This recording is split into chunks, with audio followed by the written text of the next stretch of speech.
What is the craziest experience you've had as a police officer?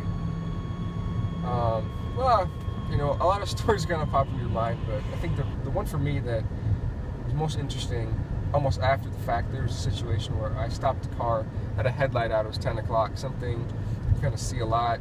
Maybe get into a routine as an officer. I stopped him for having the headlight out. Get up to the car, run his license and everything. It turns out he's suspended. For non-payment of fines. So basically, got a bunch of tickets. I pulled him over, obviously, and then that's an arrest on a suspended license because you can't be driving. So, I get him in the back of my squad car and just kind of going through arrest questions and different things like that. And driving while suspended is a simple misdemeanor. Basically, you have simple misdemeanor, serious misdemeanor, aggravated misdemeanor, and then felony level.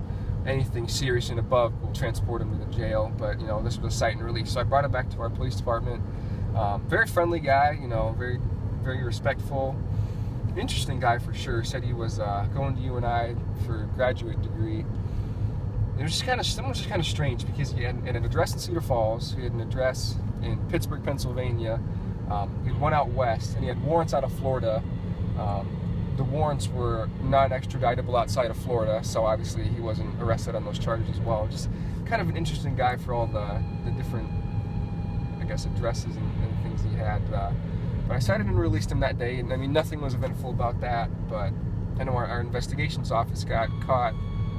I got a call a few weeks later from a fusion center down in Florida. A fusion center is usually it's an intelligence center, basically. Officer safety kind of bulletins, different kind of gangs, terrorism, things like that.